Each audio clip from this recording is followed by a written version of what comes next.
Alright guys, so in this module we are literally going to get the depth of market, rip it apart and reconstruct it.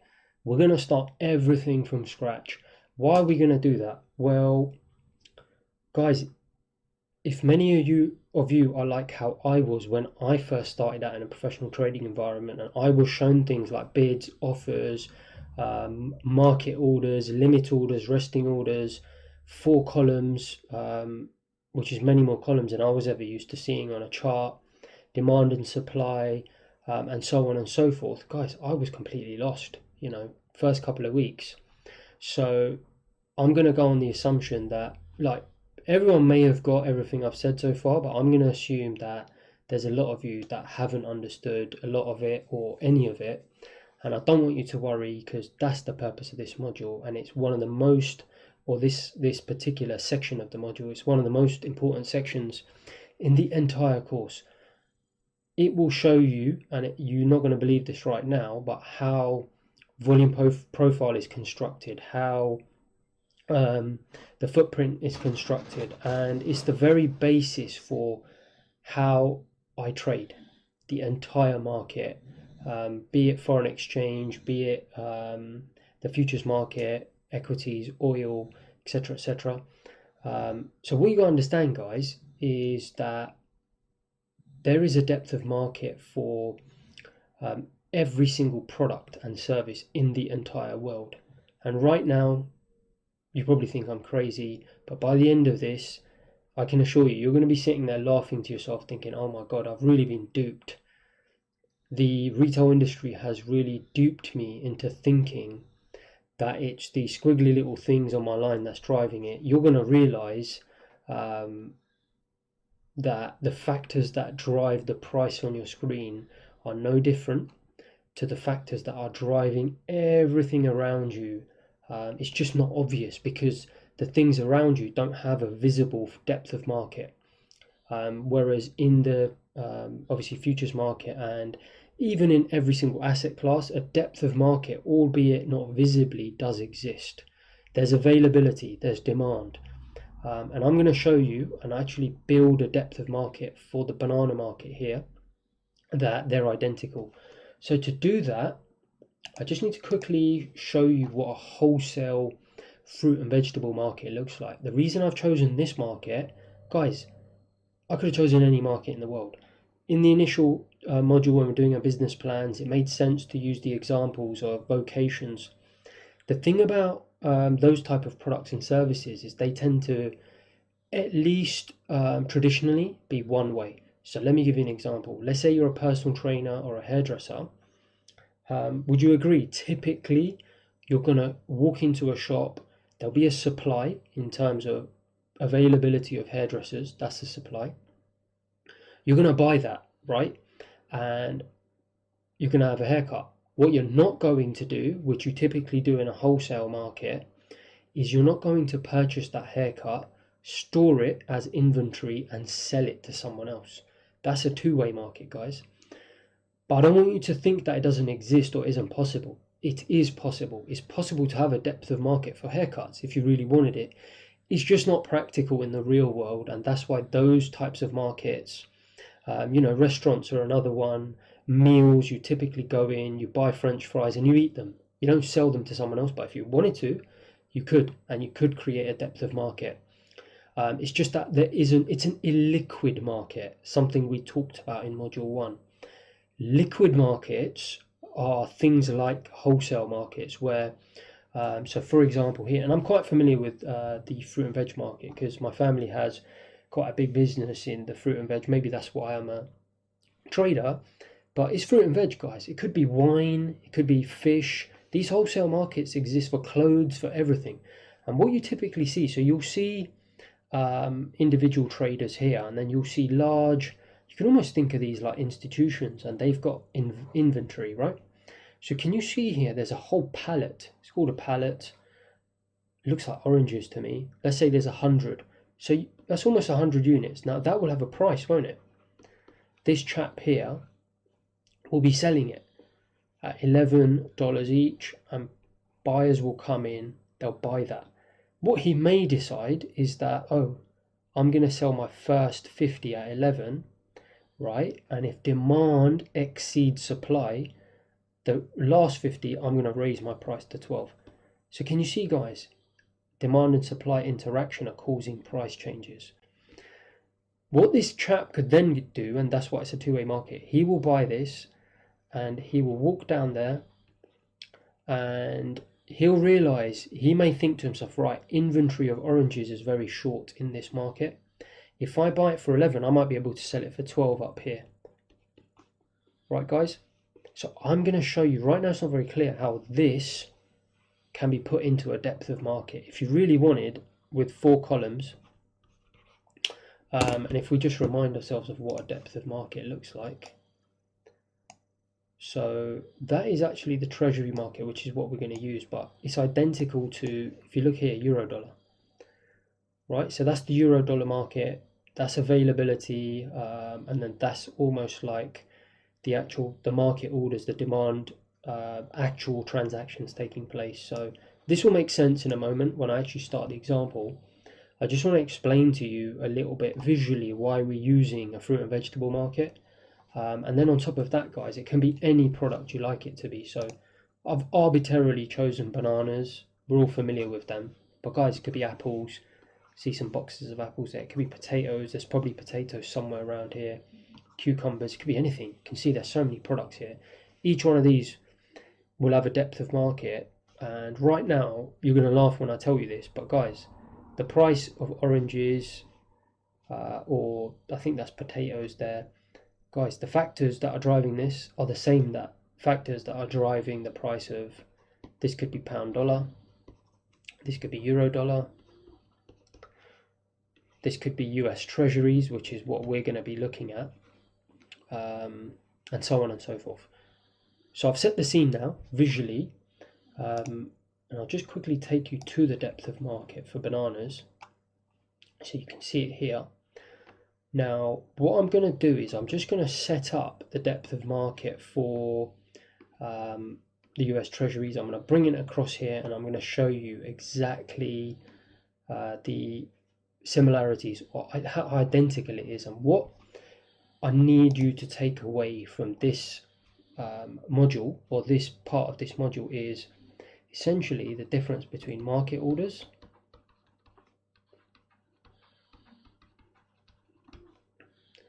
limit orders, which you see on this column here. These are market orders. Just the difference between those two, guys, because it's these columns that will end up. I'm just going to bring that euro dollar chart back. So there's euro dollar, and this is the US treasury market. As I showed previously, it's just a different product, doesn't matter. It's these market orders that is going to determine volume profile, footprint, and so on and so forth.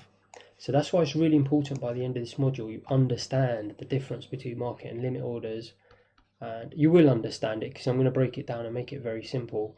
And just remember that this is what feeds into volume profile, all volume tools really, footprint as well.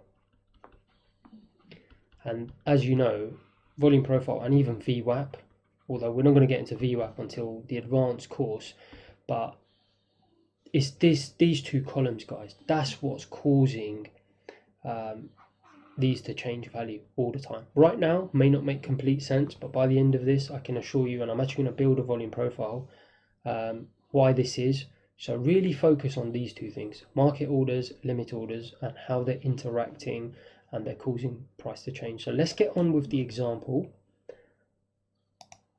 I'm just going to clear that, and I'm going to bring the depth of market across.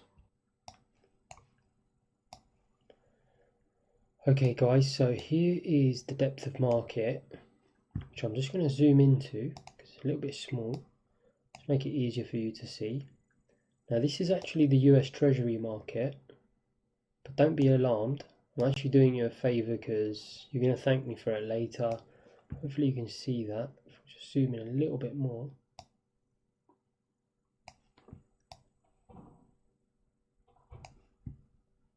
Now there's a specific reason why I'm using this market over other ones you might be familiar with, because it's a little bit of a thicker market.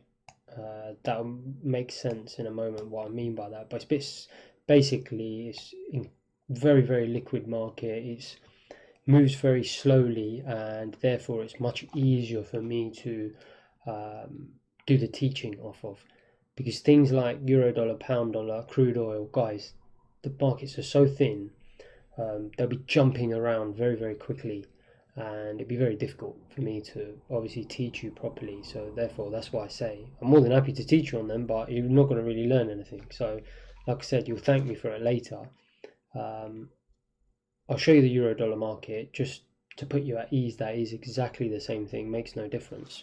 But the purpose of me putting these side by side is I just want to show you the banana market depth of market is identical, guys, to any other financial market depth of market. So that's euro dollar there, just so you can comfort yourself that it's identical to the treasury market. It's exactly the same.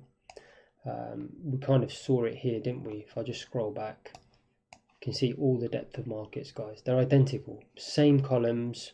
1, 2, 3, 4, 5, 6 columns in the S&P, 6 columns in US Treasury, 6 columns in pound dollar, 6 columns in euro dollar. Okay, they're all identical, and we've got 6 columns in the banana market. 1, 2, 3, 4, 5, 6.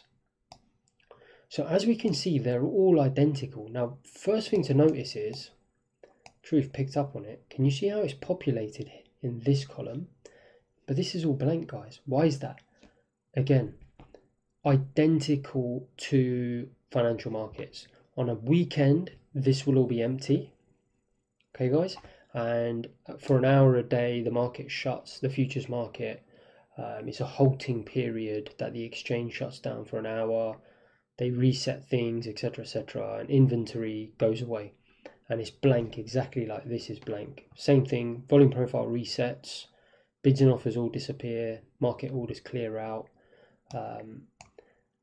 So what you got to understand, guys, is would you agree that on a weekend, a market like this is going to be shut?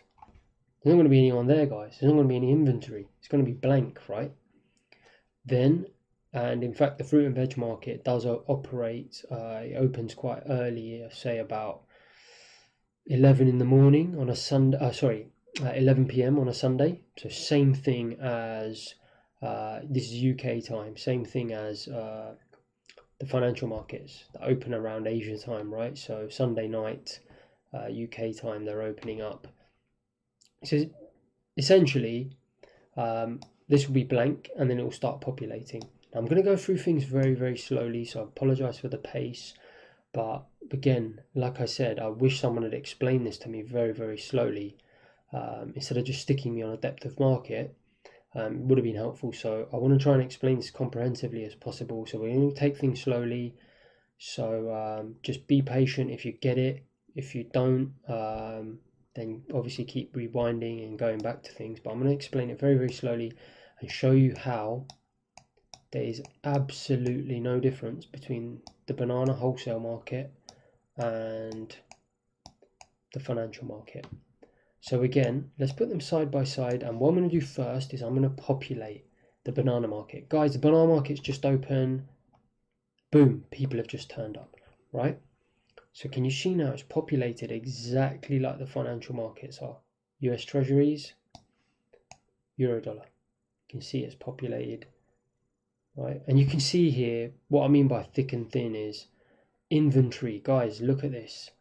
You've got 1,000, and actually right now as I record this, you've got this coronavirus stuff going on. So the market, even in treasuries, is thinner than it normally is. You'd have 4,000 contracts here in supply, on the offer and the bid side.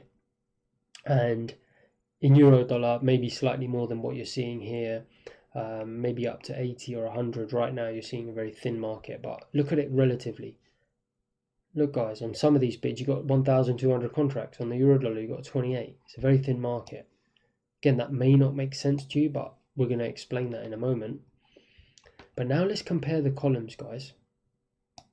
So as I said to you, it's incredibly important that we get you thinking in terms of What exactly, let me just get this correct, guys, and I won't change it again. I'll just keep it there. Okay, so I'm going to keep that there permanently now, and apologies, I just got to open up my pen as well, so I can actually start marking this stuff for you guys. Excellent. Okay, so what I want to do first is I just want to go through each column and the 6 columns that I've mentioned and show you how they are identical to the 6 columns in a depth of market, a financial depth of market. So I'm going to start with price, because it's what everyone knows and is used to. Okay, so you've got the bid and you've got the offer, or you call it the ask on a retail platform. So what exactly is that? Why is it that you may not be familiar with exactly what that is? It's because you're used to seeing it horizontally, guys, on a retail platform. Okay, so if we bring euro dollar across, can you see there 111.42, guys, and 111.41 and a half. Okay, so same thing, bid and offer. So you've got 1.1142 40 and 1.11. Well, actually, it'll be, pardon me, on your platform it will actually be this way, won't it? 1.1141 and a half, 1.1142. Right, let's get rid of that. So the point is, you're seeing the bid and offer that we see on a depth of market. You're seeing it horizontally, guys. On a depth of market, all it is vertical. So can you see that 111.45? That'll be your bid on a retail platform, right? And 111.42 would be the ask. So that's all that is, guys. It's the bid and the ask, but all it is vertical, just to make it easier to keep all the columns aligned, etc., etc. That's how it is on a depth of market. You're just gonna have to get used to it. But my point is this: it's exactly the same in the banana market, depth of market, guys. So what does that actually mean, though? Would you agree, on your retail platform, if you want to sell euro dollar, you would sell at 111.41 and a half. If you wanted to buy euro dollar, guys, you would do 1.1142. Anyone that's used a retail platform has seen this, guys. No different to what you're seeing here. It's just a bid in a banana box and an offer in a banana box. If you wanted to sell bananas, you'd have to pay $10. If you wanted to buy bananas, you'd have to pay $11. Okay, like I said, I'm going to keep repeating myself a few times because obviously it's so important, this particular part of the module, that you get it, because it's going to help you understand the volume profile, footprint, so on and so forth. So, you know, I really can't repeat this stuff enough, in my opinion. And then here in the treasury market, guys, it's exactly the same. Bid and offer, which is the ask. Now, I apologize, my version of Sierra chart is not the latest version. I've been a bit lazy and not updated it, but so you'll see 28 here twice, but it's just because the treasury market moves in half tick increments, so honestly it makes no difference. So that's 28, that's 28 and a half, that's 29, 29 and a half, 30, 30 and a half. Guys, in the financial markets, in institution, things are moving so fast, people won't even say 134.29, 134.28, they'll just say 28 and a half, 29. Where's your bid in treasuries? And someone will say 28 and a half. Same in euro dollar, guys. People don't say 1.1141 and a half. If you're on an institutional desk and someone says, where's your bid? It's 41 and a half. Or where's the bid? 41 and a half. Where's the offer? 42. So again, it's exactly the same here. 29 is the offer, 28 and a half is the bid. So that's the price, guys, the buying price and the selling price, right? Which again, you're very familiar with. So buy bananas at 11, sell bananas at 10, buy euro dollar at 42, sell euro dollar at 41 and a half. And again, it's just flipped so that you're seeing it vertically. That's all, okay? So that's column dealt with. Next column, guys, supply, From now on, I don't think I've mentioned it before, but it's really the first time we're looking at depth. Guys, this is supply. Okay, and this is supply. And this is demand. Okay, so what exactly is happening here? It's exactly what's happening here, guys, on a depth of market. So this banana market's opened, right? As I said, it's suddenly populated.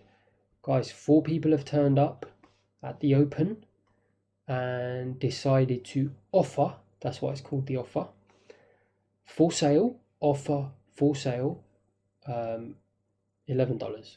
And even people use the ask. They've decided to ask for $11 for a box of bananas, right? What these guys are doing, guys, is they're bidding, in the sense they want to buy, right? When you want to buy something on eBay, what do? You place a bid. So that's why it's called a bid. These guys have turned up in the morning and said, look, I want to buy bananas at 10. These guys have said, well, okay, good luck to you, because I'm only willing to offer them to you at 11. Okay? So that's supply, guys. This is the supply of sales. This is a supply of buyers.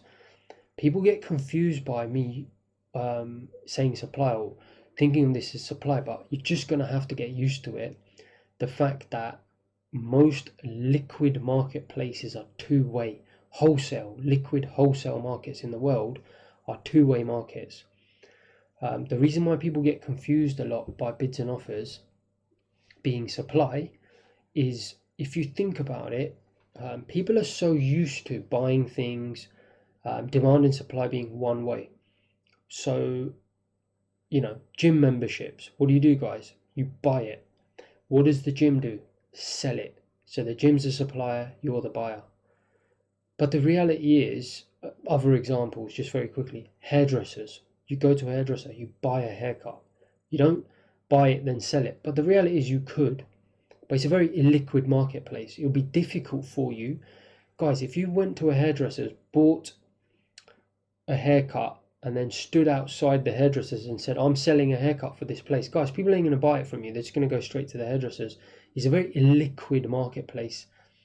A, because they're going to go straight past you. But B, more importantly, guys, how many people are going to be walking past wanting a haircut? Not very many. It's a very illiquid marketplace. But financial markets, banana markets, chocolate wholesale markets, wine markets, wholesale markets, guys, crisps, whatever, so many items in the wholesale market are being bought and sold constantly. So you're just going to have to get your head around the fact that there's not only a supply of sellers, there's a supply of buyers. So again, if you wanted to sell Eurodollar, do you agree you'd need to have a supply of buyers? Guys, it's as simple as that. It's because it's a two-way market, you want to sell as well as buy, that you're just going to have to get your head around the fact that there needs to be supply on both sides. Inventory, supply of buyers, supply of sellers, okay? So that's all this is. 4 people willing to buy, supply of buyers, 4 people willing to sell, okay? Now let's have a look at the depth of market. Guys, exactly the same thing, supply columns. 41 people willing to buy US Treasuries at 20.5. 1,165 people willing to sell US Treasuries at 29. No difference to the banana market, right? So far, identical. Now, there is a key point just to mention here, and it's applicable to all markets. Of course, for simplicity, we're just assuming that each one of these people has one item. Here, we're assuming that each one of these people only wants to buy or sell one contract. The reality is that's not going to be the case, guys. You see here the number 41. More than likely, that could be one institution wanting to buy 41 contracts. Or this could be one institution wanting to sell 1,165, or it could be, it could be 2 people wanting to buy 20 and another guy wanting to buy 21, so it makes it up to 41. And guys, exactly the same in Eurodollar. Just so you can see, it doesn't matter that I'm showing you the treasury market. Ideally, I want to show you the pound dollar or the euro dollar market, but guys, it's the first time you've seen this. You're going to see it moving up and down like a yo-yo. It's going to make no sense to you. It's just no point me showing you this market. So here you've got 9 people willing to buy, 9 people willing to sell euro dollar. Exactly the same thing, no difference.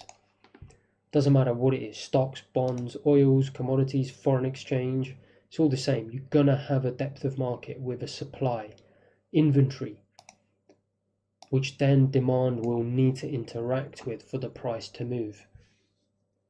So let's come back to this example. So we've dealt with those columns. Now these columns, guys, are demand. Okay, actual transactions taking place, and they're recorded in this column. I'm not going to explain that in a moment, but you can see already some numbers here. I don't want to explain it right now because I'm going to fast forward this example. I'm actually going to have this as an interactive example in the banana market, and these columns are going to start making sense to you as we go along. So I'm going to clear everything, and the banana market is open, and we're going to start the banana market. So let's just remind ourselves exactly what's going on here at the opening of the banana market, guys. You've got 4 people on the bid at 10, 4 people on the offer at 11. Right? What exactly does that mean? What that means is that this banana market, the big wholesale market that you saw, has just opened up.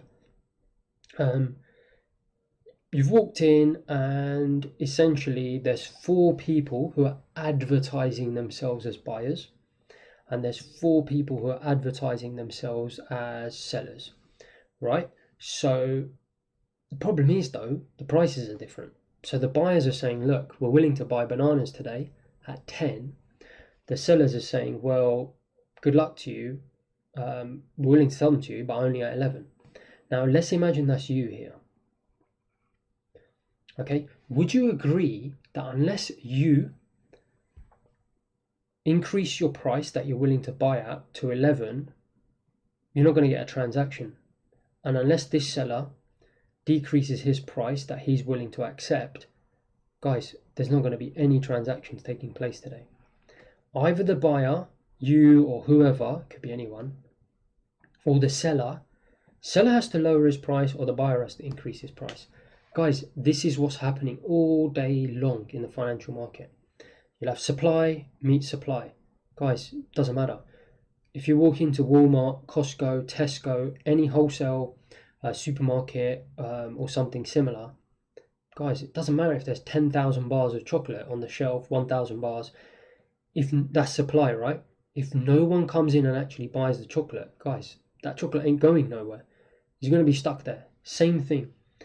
Unless someone actually on the buy side stop being so stubborn, moves up and says, all right, I'll pay up, or someone on the sell side moves down and says, fine, I'll accept a lower price, guys, nothing's going to happen. And that's why this column is so important. It's the actual transactions taking place. It's demand. Whereas here you've only got supply. I'm just going to denote it as S and S. So anyway, an hour passes. Okay. And just probably important before I move on to the next step, that I just show you that it's exactly the same in financial markets as what I've just shown here. So if you look here, these 41 guys, right, at 28.5, 29, 20.5, 41 guys at 28.5 are willing to buy treasury notes. 1,165 guys are willing to sell treasury notes at 29. Guys, if these 41, one of them doesn't step up and say, fine, I'll pay 29, or if this guy doesn't say, fine, I'll accept 28.5, would you agree? Nothing is going to happen in this column. Nothing's going to happen. It's obvious, right? The exchange is not going to receive any market transaction. As far as the exchange is looking down, nothing's actually happened today in the market unless one of these sides moves. So, and it's exactly the same in euro dollar. I'll just quickly show you for the sake of completion. If you look at euro dollar, 14 buyers at 43, 18 sellers at 43.5, right? Unless, guys, one of these buyers steps up and says, do you know what? I'll accept that price for a purchase. i.e. I'll pay up, or this seller says, do you know what, fine, I'm willing to sell you euro dollar at 43 and moves down, i.e. eating into the supply, the buy side supply, guys, this price is not going to move. It's going to stay static all day long. So let's just clear that out. Now this is a really crucial point to understand, because on your chart, it's a big piece of information you're missing, guys. Let's say, I believe, as you know, on a financial market, there's no single price. There's a bid and an offer. There's always two prices, but for simplicity's sake, on a futures market, institutional platform, usually it can be the last transacted price. It can also be the bid price. On the retail platform, it's typically the bid price. For the sake of keeping a single line, by default, you just see the bid on your chart. Well, guys, here, the bid is $10, right? For 1 hour, guys, a whole hour. I don't care if you've got candlestick charts or whatever you're using. If you've got 1 minute candles, 61 minute candles is going to be flat. 1 hour candles is going to be flat, guys. The whole chart is just going to be flat unless you, in this banana market, move up and say, fine, I'll accept and pay 11, place a market order, demand, or this guy places a market order, demand, and says, fine, I'm willing to accept $10 for my box of bananas. Same thing in euro dollar, same thing in treasuries, as I saw. We got to understand, guys, I don't care if the RSI is at the lowest point in history of divergence and you've got some moving average down there, trend line. Guys, take all that stuff, go and find the nearest dustbin and put it in there, because if you look at that stuff in a professional trading environment, guys, you're going to not last a week. Why? Because this is what is driving the market, guys. Can you see? You're not seeing this on a chart. And this is why most professional firms will say, look, dump the chart. Don't even need to look at it for a good few months. I actually think a couple of weeks is fine for reasons that I'll keep going over in future modules. But essentially, what you need to understand, guys, is unless interaction of demand and supply happens in a certain way, price is not going to change. Why is that? Because if there's supply at 11 and no one buys that supply, guys, what's happening in the price? It's going to stay exactly the same. So anyway, it's been an hour, then it's been 2 hours, right? Guys, very, very stubborn buyers and sellers today in the market. Very stubborn banana seller, very stubborn banana buyer. You're being very stubborn. It's now been 2 hours. And let's say your boss phones you and says, look, your name's John. He says, John, we've got a customer order for this box of bananas. You've been in the market 2 hours. Where are you? What are you doing? And you say, no, I haven't bought it yet, boss. I'm waiting for my bid to get hit at 10. And he says, look, John, just pay up. Get the hell out of there. Pay up. Guys, it used to happen to me all the time. It's an institutional term. When I was on the institutional desk and I wanted to buy something and I was sitting on the bid, if I was being stubborn, my boss would walk over and say, pay up, Envy, just pay up. What does that mean? Increase your price. Place a market order. Become the demand side of the equation. Become aggressive. Lift supply out. Take supply at 11 out. Pay up in price. Okay? So you listen to your boss now. 2 hours later, you walk over to this guy and you say, fine, you win. I need that box of bananas. I'll pay you 11. He's happy. Okay, so a transaction takes place. Finally, do you see, guys, for 2 hours, it doesn't matter if there's 100,000 supply here and 100,000 supply of bananas at 11, and it's changing. And you're going to see on the depth of market, these columns are changing all the time. Doesn't actually record anything here until a transaction takes place, until someone decides to change their price and a market order happens. And prices won't change regardless of what happens in supply. It's to do with demand. So anyway, in this occasion, you step up and you pay 11. Okay, so you've got your banana now and you disappear. He's got his, he's happy, but where does it get transacted? So you're going to now see the actual inside columns of the depth of market populate, because an actual transaction's taking place. You're going to see a 1 pop up there, which you see there. Okay, and there's your volume profile. One transaction took place on the ledger, volume profile, whatever you want to call it. And don't forget, you're now gone. You're happy. You've got long. He's got short. So even though it says one, don't forget every transaction has a buyer and a seller. The reason it gets recorded here is because it's a market order placed on behalf of the aggressive participant. What does that mean? Well, guys, who changed their price? The buyer. Why is that important? Why do I care about that more than the fact this guy got short? Well, I care a lot because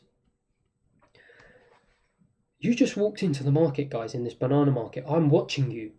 I'm looking at you from afar, right? And I'm thinking, oh, John over there, he was willing to buy at 10. All of a sudden, he's willing to buy at 11. He must know something.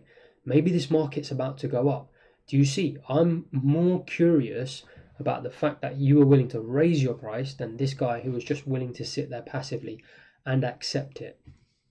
So therefore, this is a column, like I said, I'm heavily watching, probably 95, maybe even 99% of the time. Oversupply, I'm looking at demand. This will be recorded in the footprint, and I'm going to show you in the next module, the footprint module, exactly how this shows up in the footprint. But it's basically this column is the footprint. And then volume profile obviously gets transacted there. So let's just clear these guys out, because don't forget, he's now happy. He sold his bananas. He might have gone home for the day. You've got your bananas and you've disappeared for the day to deliver it to a customer. So we'll just clear both these guys out. You see, they're gone now. But look, guys, price still hasn't changed. Why is that? Supply. You've still got supply at 11, right? 3 people still willing to sell, and you've still got 3 people willing to buy. So actually nothing has changed in terms of the price. Now, why is that important to me? Because if I buy, I'm only going to make money if the price changes. So yeah, I've got a good piece of information that one aggressive participant has placed a market order to buy bananas. Same thing I'm going to show you here in a moment on the depth of market. But the point is the price hasn't changed. So in our retail platform where we've got the price of euro, dollar, or whatever it is, it's still a flat price, guys. Right? For that 2 hours, 2.5 hours it took for the first transaction took place, guys, price is flat. And nothing has changed. So can you see it's all demand and supply? If only one box is bought, demand, there's still plenty of supply. The price isn't going to change. You're going to have to clear out the supply. You're going to have to buy all the bananas before you start moving up to 12. So let's watch the passage of time now again. So what happens? Let's say another, it's been 2.5 hours. Guys, another couple of hours passes. As I said, wow. Very, very stubborn market today. And I'm going to show you the same thing happening in the depth of market, euro, dollar, treasuries, any financial market. It happens. So this guy's next in line. Maybe he's a colleague of yours, and maybe he didn't have a client order for a box of bananas. Maybe he was happy to sit there and not raise his price in terms of his buying price to 11, and he just said, look, I'm happy to just buy at 10, and if I don't get it at 10, I don't care, I'm willing to go home for the day. And this guy who's a seller, guys, it's now been what, 2.5 hours, another hour, maybe another hour on top of that, talking 4 or 5 hours now. Market might be about to shut. He's getting nervous thinking, or it may be halfway through the day, and he's getting nervous thinking, well, we're already halfway through the day, what if I get stuck with this? Fine, I give in. He walks over and says, you know what? Here you go. You can have my box of bananas at 10. You win. So he says, great. But you see, it's an aggressive transaction, guys. He's lowered his price this time. Do you remember before? The buyer, you, had to raise the price that you were willing to buy at. That's why it got recorded as a buy, because you became aggressive and pressed the buy button on the market order. Here, although this guy's got long, he didn't actually press buy. What happened? Someone hit sell and sold to him and lowered their price. So you're going to see it recorded here as a sell transaction, which will get recorded with exchange.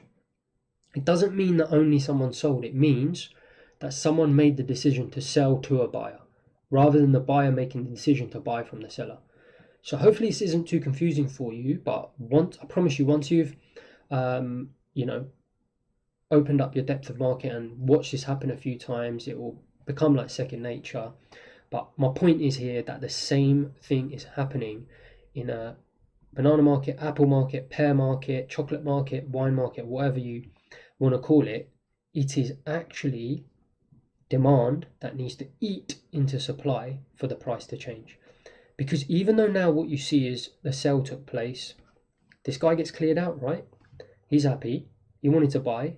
He got $10 for his purchase, as in he paid $10.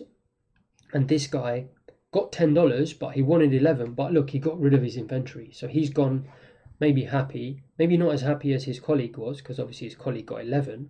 He's having to accept 10, but then he stuck around for much longer and eventually paid down this time. So he's gone for the day, and he's gone for the day, right? So we're going to clear those out. Let's just clear all that out. Okay, sorry. There you go. So initially, as I said, you're going to see the 1 appear here, right? And there's your volume transaction because these two transacted, and look, they disappeared. So that's the point. So this guy paid down 1 market order column, and this guy paid up. Okay, so you got long at 11, your colleague got long at 10. Okay, so he might be a bit happier than you, but it's just the way it is. And what happened here? The first seller got short at 11. This seller got short at 10, right? So he might be, a bit more disappointed than his early seller, but whatever, it is what it is. He got to sell and he went home.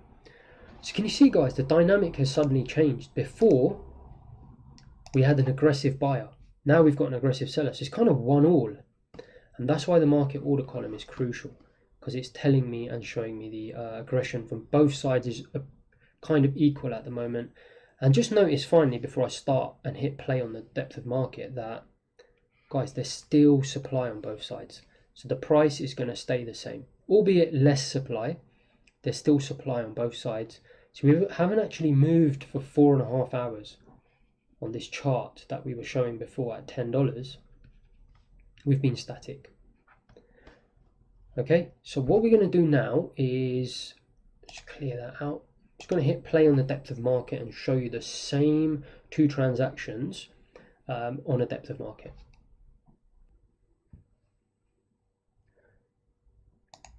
So I've just hit play on the depth of market and you can see it's moving around, and I don't know if you just saw that, guys. The first thing I did there was just clear.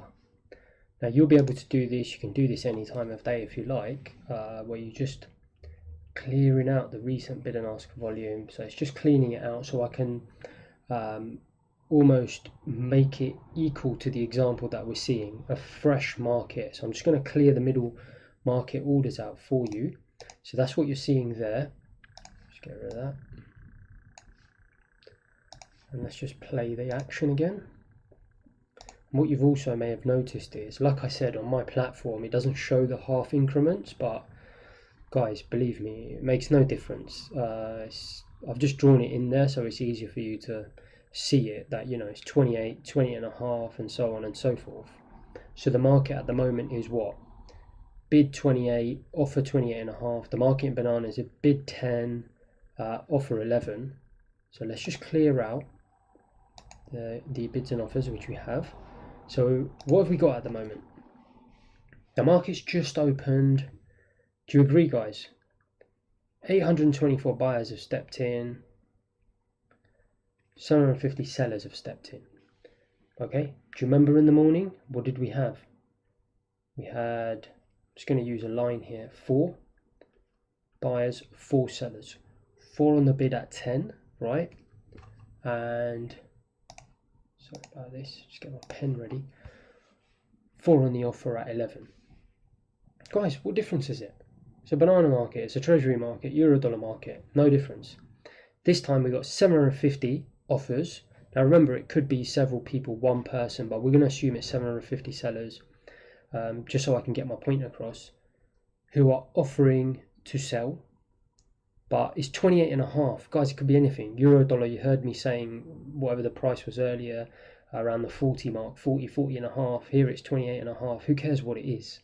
It's a price, and that price is the price that's being offered, right, by 750 people here, and these people are bidding 28. Same as the banana market. It could be bananas, it could be anything. So now we're just going to play it, and I want you to watch what happens to these two columns that I've circled. Okay, so it's just playing along. Yep, can you see how that's changing, guys? So here, what just happened there? Was that about 800, whatever the exact number was, and it's gone down to about 650, right? So let's just back that up again. 816 down to, say, 630, right? So what's that, about 180 contracts? Guys, can you see anything transacting here? Nothing. And this was my point before, where I said, look, it doesn't matter how many people are supplying bananas on the offer side or supplying bids on the bid side. It doesn't matter what the supply is. Remember that? Supply. Guys, no different. Supply. And again, I apologize for the pace. I'm going very slowly. It took me a while to get it. I'm going to assume that people were like me, and it's going to take them a while to get it. If you get it already, fine, you can crack on. But because this is what forms a volume profile and footprint, I'm going to take as long as necessary, as I think necessary. And don't forget, guys, if you're sitting in a professional firm, guys, you're going to be spending a month, 2, 3, 4 months doing this stuff. Me taking a couple of hours of your time to explain this is really minuscule in comparison. So just bear with me, and it will be helpful for you in the future. So you saw that reduced by 170. Guys, nothing got transacted on the volume profile, right? As you saw before, we had 4 people here, 4 people here. Didn't matter. That supply is changing. Like I said, there could be a supermarket like Costco or Walmart that has 1,000, the chocolate bar example I used before, they may have 1,000 chocolate bars on their shelf. Guys, they may decide to come along and say, do you know what, let's put 10,000 on there. Guys, if no one buys a thing, what difference does it make? Who cares? Makes no difference. So that's the supply side, right? So what's happening is buyers have decided to step off the gas a little bit, but it's made no difference because no transactions have taken place. Okay, so this is going to continue, and I'll just show you how that, if you look there, 56,720 didn't change. Okay, so it dropped to, now it's dropped to 600. You see that 56,720? Guys, it stayed identical, it hasn't moved. Okay, so let's just press play again.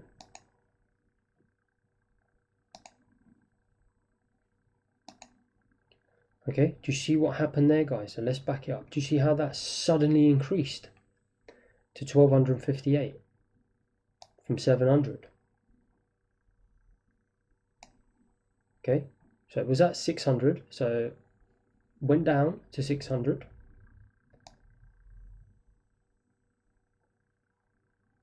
Okay, then 700. That's why I said 700, because I mean I've been watching this thing for so long. I spotted the 700 at the blink of an eye, and then it shot up to 1,200, 1,000, 1,200. Okay, so 500-600 people came along and decided to say, oh, I'm ready to buy. Guys, what's happened? Nothing. So same thing here as I said this morning. If you're bidding 10 for a box of bananas, another 500 people come along, guys, if these guys don't want to sell to you at that price, it makes no difference. 500-600 contracts have been added at 28. If these guys at 28.5 don't want to do what, pay down, if you remember from before, guys, nothing is going to happen. So as I said, someone, would you agree, one of these sides is going to have to give in for the price to change. Either, as we saw in the example, you paid up, right, to 11, or what happened afterwards was the seller paid down to 10. Now in this example, you're actually going to see can't remember off the top of my head. I believe a seller comes in first. But either way, we'll deal with it, whatever happens. But one of these guys obviously eventually is going to capitulate. So the guy selling treasuries at 28.5 is just going to give in and say, look, basically I need to get rid of this thing. I'll hit the bid at 28. Exactly the same way you saw with the bananas, or it may happen the other way, but I do believe it's a seller first. But let's see what happens. Either way, one side eventually capitulates. So when I said to you before, guys, it's normal in a banana market. You're going to be stubborn.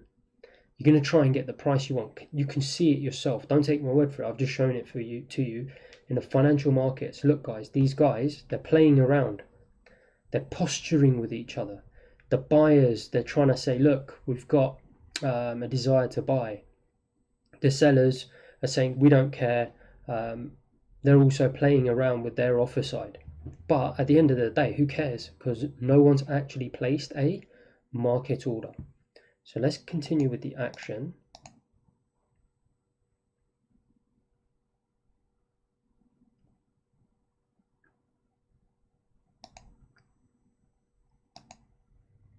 Okay, so there you go. Someone eventually caved in and said, okay, we'll do what? I'm going to sell 3, right? So this is the market orders. Okay, guys, this will get recorded in the footprint and in the volume profile. So this would have been 56,720 and it's just gone up 3. So did you notice, guys, this went up and down by hundreds of contracts. The 600 went up, it went down. This went up to, 1200, 1300. It came back down to 900. But guys, nothing changed. The only thing that mattered was someone decided to pay down. And I hope this is starting to make sense now. That's why I spent so long with it on the banana market, because there's absolutely no difference, guys. Okay? People think I'm exaggerating when I tell them it's like the banana. They think it's similar. Guys, it is identical. No difference. Supply and demand. So we had supply on either side, but there was no demand to buy or sell. Suddenly demand came in to sell 3 contracts. Same way, did you see? The person stepped down and said, fine. You know what? I'll sell you my bananas for 10. This guy said, fine, I'll sell you my treasuries for 28. Could be euro dollar. Someone has 600 contracts to offer and says, fine, do you know what? I'm going to sell them euro dollar at 28. No difference. And I will show you on the euro dollar market later. But as I said, that thing just flies so fast. You're going to be happy that I'm showing you this, because on that you will learn nothing initially. So let's continue the action. Just quickly draw these back on so it's easier for you. 29, 29 and a half, 27 and a half, 27, 26 and a half, 26. 30, 30 and a half. So now we're going to continue the action. Now let's see what happens. Do buyers step in? Do sellers step in?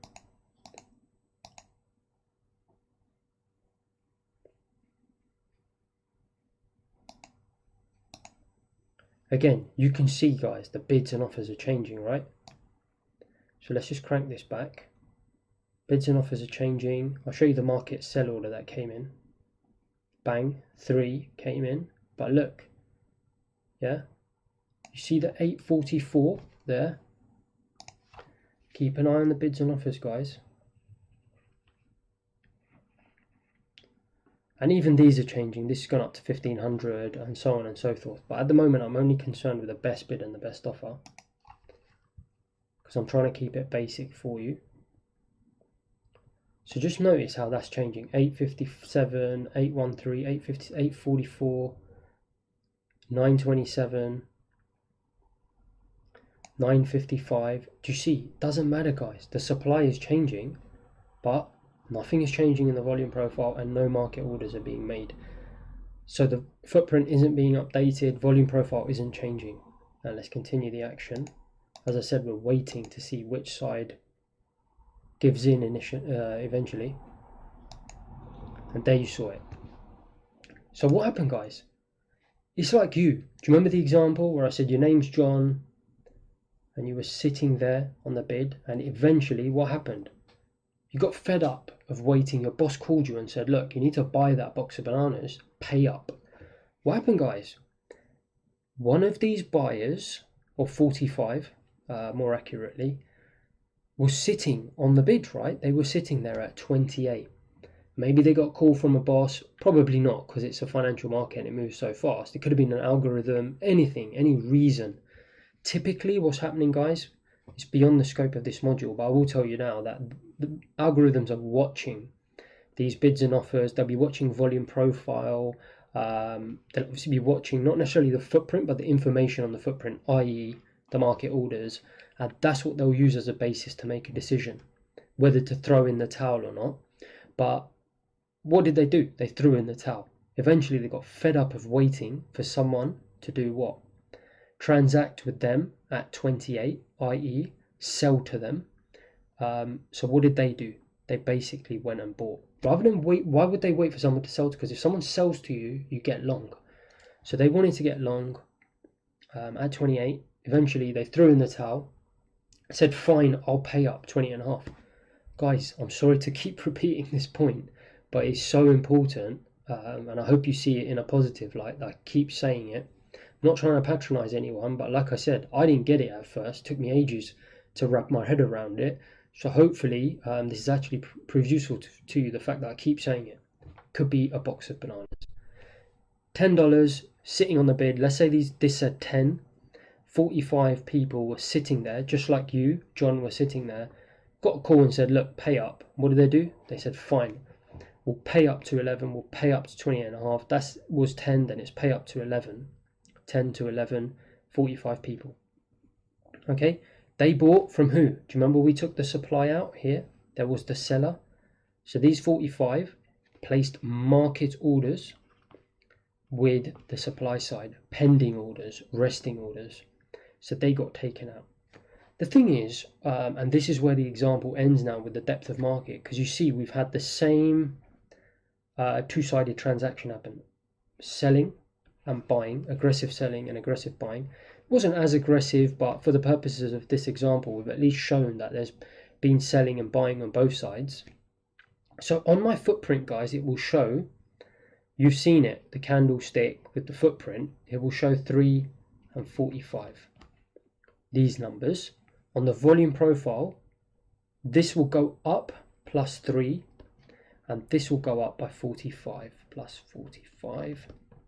Okay, so this would have said 38,262 minus 45. So I'll just show you that.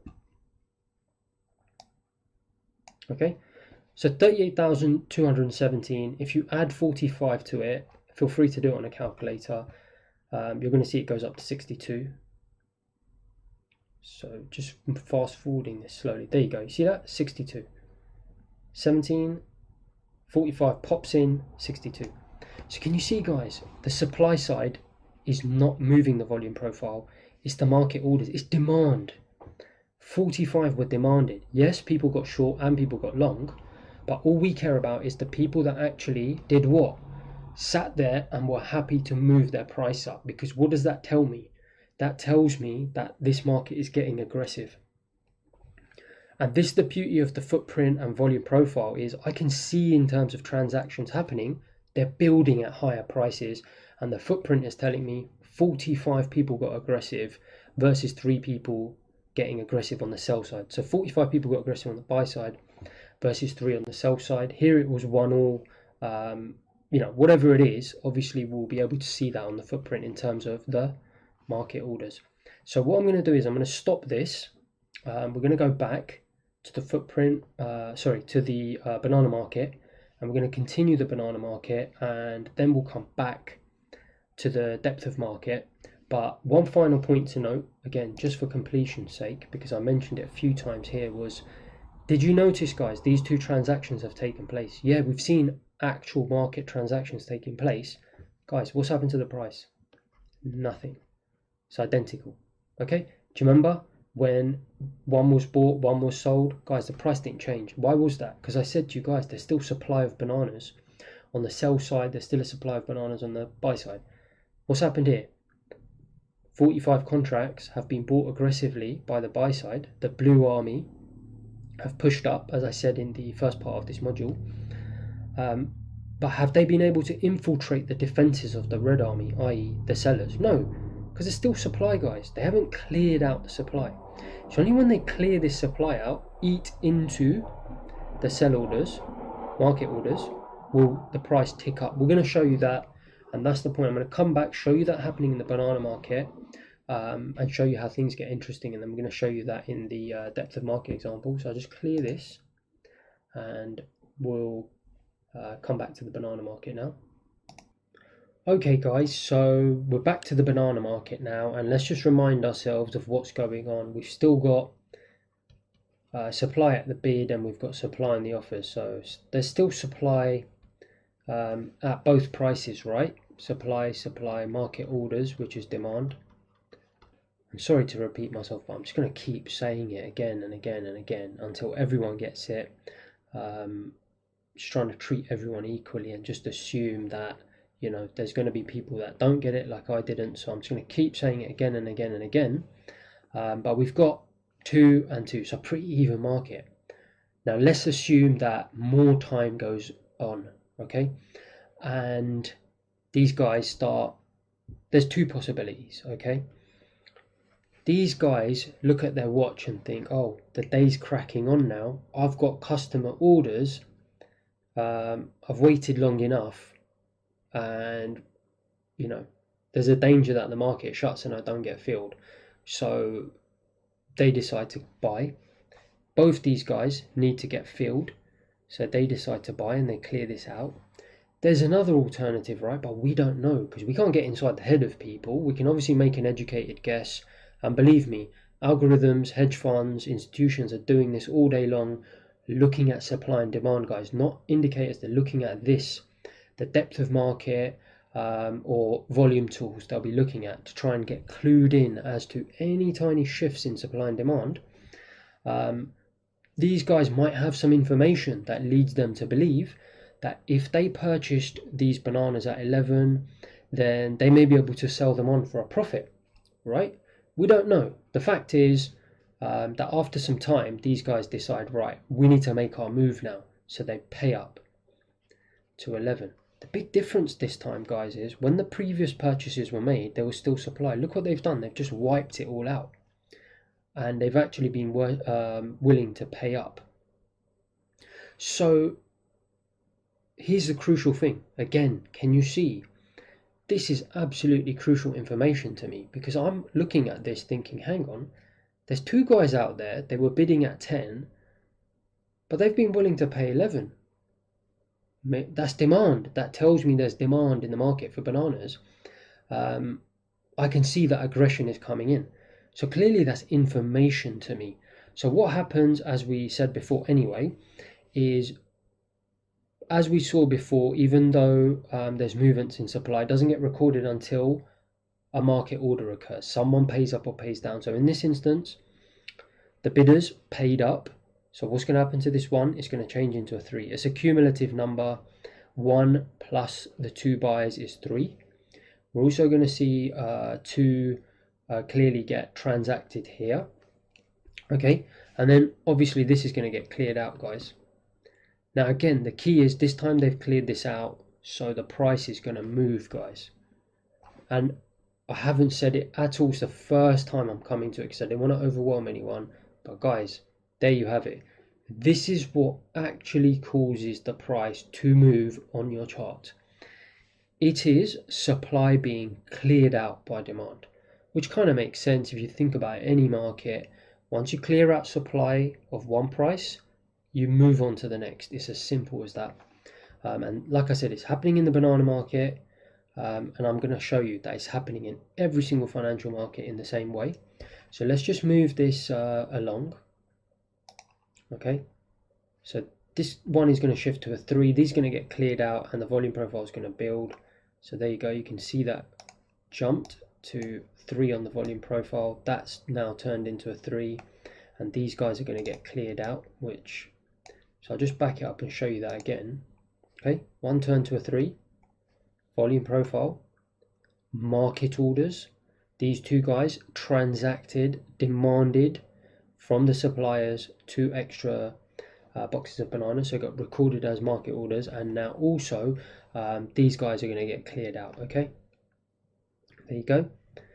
Now this is where, guys, things get really interesting, because again, we don't know the exact reasons for this, but these two guys, can you see they're still in the market? Before, what did we have? When you bought your box of bananas earlier at 11 because you were willing to pay up early in the morning, do you remember? You disappeared for the day and the seller disappeared for the day. Here, fine, supply's been cleared up, but look, these guys are still sticking around. We don't know why this is. This could be, reasonable explanation could be that, yep, they've got those client orders that they need filling before the day's out, and obviously they're worried that they'll miss out and the market will shut. But also, it could be that, so coming back to that reason, that they have more than 2 they need to buy, right? Perfectly reasonable that they need to fulfill more than 2 client orders for bananas. It could be that they need 4, 5, 6, we don't know. But the fact is they're still there and they're hungry to purchase more. Okay, now basically, can you see the gap between the bid and the offer is now 2? Why is that? Because that's another thing that occurred when these guys moved up here. Look what happened to the offer, guys. It went from 11 to 12. Boom, it shifted up. Okay, why is that? Because there's no more supply at 11. The offer price has now gone to 12. These guys are now going to have to pay 12, right? They'll have to pay up to 12. They're not too keen to obviously pay up 2 prices, but they're also cognizant of the fact that, we're in an aggressive market. Look, guys, we've had 3 aggressive purchases and only 1 aggressive sale. So 3 pieces of demand versus 1. What's the ratio? 3 to 1. On the footprint, you'll see this ratio talked about all the time, an imbalance of 3. But that is, when people in institutional circles talk about imbalances, that's what they're talking about. Market orders, guys, demand. Demand of buys exceeded demand of sales by 3 to 1. So yeah, the market is aggressive right now. It's starting to build up a little bit of steam in terms of the price wanting to go up, right? So again, what they think to themselves is, look, we don't necessarily want to go up too, but if we stay here in an aggressive market, what's the chances, guys, of these sellers coming down? Would you agree? It's very unlikely. If you were holding a box of bananas and you were sitting there, that's you on the offer side, you had them at $12, you're looking below you in terms of price, depth of market, and you see all this aggression coming in. You've just seen people willing to buy at 11. Wow. And only one will. What? You're going to stand your ground, aren't you? So what these guys do is they say, fine, all right, we accept it. We're unlikely to get the extra orders we need of bananas at 10. Let's move up 1. So what these guys will do is they're going to move up there. Okay. What's also going to happen, guys, what you've got to realize is, as I said, these sellers can see this on the depth of market. All these sellers, suppliers, they can see this, guys. This 1,177 can see that 45. These 1126 can see 45 have just transacted. You're going to back off, aren't you? If aggression is coming towards you, you're not going to move towards it. Obviously, you're going to stand your ground or move back or back up. So that's exactly what is happening, guys. These guys can see it. They're very unlikely to come down, which is why the bidders go up. And secondly, guys, these guys are also watching, just like this side. This 1,604 buyers can see that the market's getting aggressive. Guys, they want in on the action as well. They're not just going to sit here at $9, sitting, $2-3 away from where the price is, the best offer is. So what they'll also do is they're also going to move right up. So what you're going to see is you're going to see aggression coming on the buy side as a result of aggression building on the demand side. I'm going to show you this in the depth of market, but let's just fast forward this so we can just reflect that on here. Okay, so we're going to move all the buyers up because obviously they've seen the aggression and for the reasons that I described. Okay, so those two move up, and look, a bunch of guys now are going to join them. See that? And then everyone else, look at the gap, guys. You know, you're not going to sit there at 8. If you really want to get long of this market, you're going to move up as well. So they move up, new buyers come in, and guys, can you see how momentum starts to build in all financial markets? Look what's happening, guys. We called it the blue army, but it's buyers. Buyers are suddenly starting to come in, and look what's happening to sellers. Look at the difference, guys. Buyers are now, look, out of nowhere, is suddenly momentum has shifted, price has moved up. And I say that, I'm going to go to the depth of market now. I'm going to hit play and I'm going to show you this happening in the depth of market. But just in terms of institutional speak and your chart, because earlier we talked about the chart flatlining at a bid of $10, right? This is one of the most critical moments of the entire institutional course. Why is that? Well, let's just back this up a moment, guys.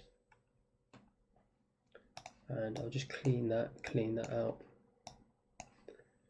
One critical thing has happened, and that is that price has moved up. Before, when buys and sells were happening, price wasn't moving. Now, the supply has cleared out at 11, right? It's all cleared out, and look what's happened to the price. The bid that was at 10, offer was at 11, offers moved up to 12. Look what happens to the bid, guys. As I move this, it goes up to 11, right? So we were at 10, bid's gone up to 11 now, as those guys all move up. Guys, this is called a tick up in institutions, and you may have heard the term before, but there's another word for it. It's called, we'll say, you know, if I'm on the institutional trading desk, I might be talking to my colleague, I'll say, oh, the market's gone bid. So what that means is that the market has, the bid has moved up. The bid, the buyers, have caused the price to go up. You can go offered as well when it's the other side. But the institutional speak, if you're on a desk, many times, obviously I would have used this terminology. I may have said it to my boss that, oh, the market's bid, keep an eye on it. That's what I mean, is the bid has shifted from 10 to 11. Guys, it's bid. You know, on eBay, if you're buying a product and the price is going up, you can say it's well bid. So, you know, it's a pretty commonly used term, but that's what it means in any wholesale market. The banana market's just gone bid. I'm going to show you the treasury market going bid, and at some stage throughout the course, I'll obviously show you the pound dollar, euro dollar, S&P 500, whatever market will go bid. Guys, the market went from 10 bid to 11 bid, 12 offer. Before it was at 10 bid. So can you see, guys, now, I don't know how long that was, but let's just assume it was 3-4 hours in. We said this was an hour before. Apologies, got the wrong gradient there of pen. So we said that the market was stuck at 10, and I kept saying, look, the supply needs to be cleared at 11 before we can move up. Those guys got aggressive, cleared out the bananas that were on sale at 11, and what happened to the bid? Ticked up. Okay, guys, why I say this is the most critical moment in the course, because now you're seeing, guys, it's no indicator that's caused this to tick up. It is buyers, demand, clearing supply. That's what causes this to tick up. And again, one of the major reasons why in professional trading environments, you know, the most profitable algorithms in the world are using the depth of market. They're programmed to read the depth, demand and supply. I say depth is supply, but you know, they're using demand, they're using supply. I prefer the demand side, but obviously everyone is slightly different. So now what we're going to do is we're going to press play, and I'm going to show you this exact scenario play out in the depth of market, and then again we'll come back to the banana market. Okay, guys? So just going to back this up, guys. So obviously we know it's at 3:45. I'm just going to show you some offers being cleared out and how the financial market actually ticks up. All right, so let's back this up again. Right, so we had 3 contracts hit the bid at 28. Right, and we're just waiting for offers to be lifted. There you go.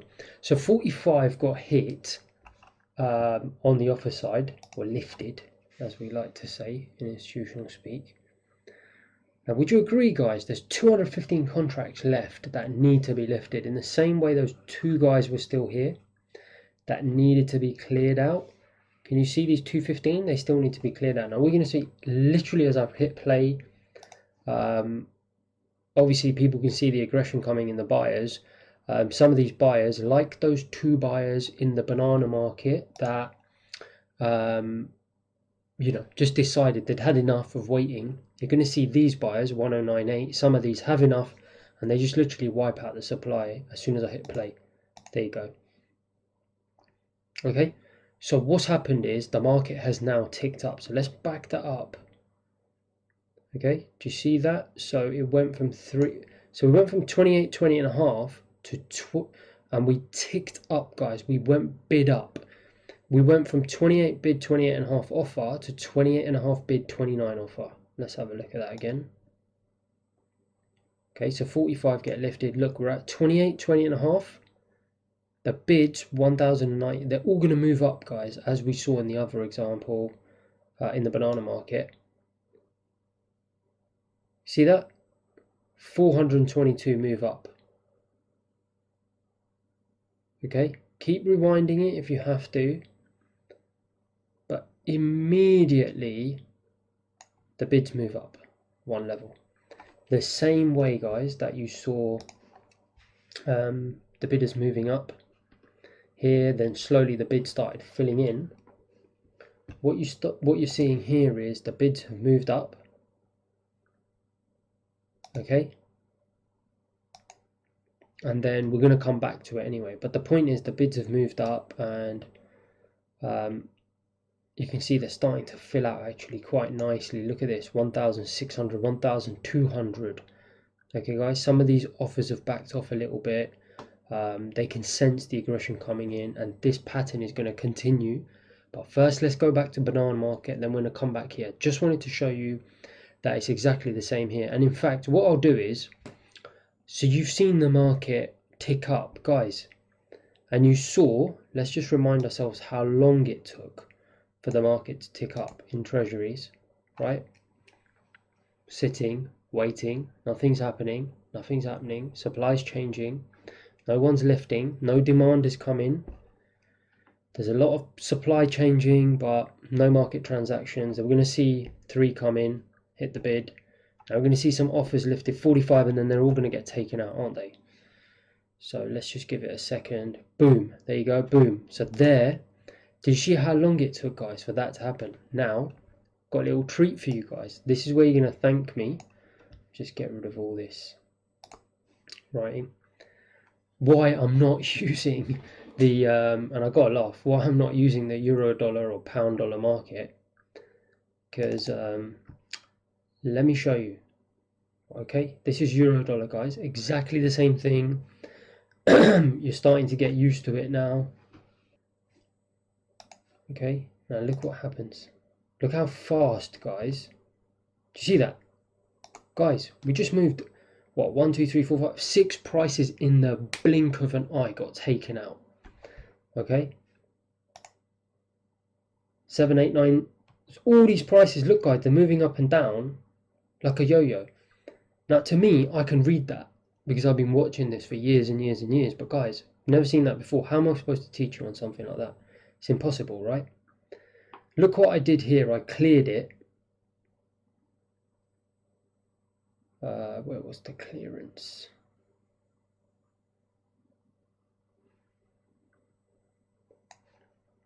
There. And look how quickly, literally within, within 1 or 2 seconds of me clearing it, it's just started moving again. Can you see it, guys? Look how many prices were just eating through supply. Demand is just eating through supply, just like that. And that's the one I was actually looking for. Thought I saw it a second ago, but I'm not too good at using this thing. Can you see it? There. I clear out and look how quickly they come back. Clear, boom, straight away. Levels being taken out. Guys, I'm not going to be able to teach you on that, am I? Eventually, if you watch it long enough, then you'll be able to pick that up, what's going on, pretty quickly. But as I said, I don't really watch the depth of market too much these days. I prefer the demand side of things. But when we come to do the review, I'm going to obviously ask you guys, look, please go and watch this thing for, give it 2-3 weeks, and believe me, you'll pay dividends for the rest of your trading career. But for now, we're going to go back to the banana market and pick things up, guys.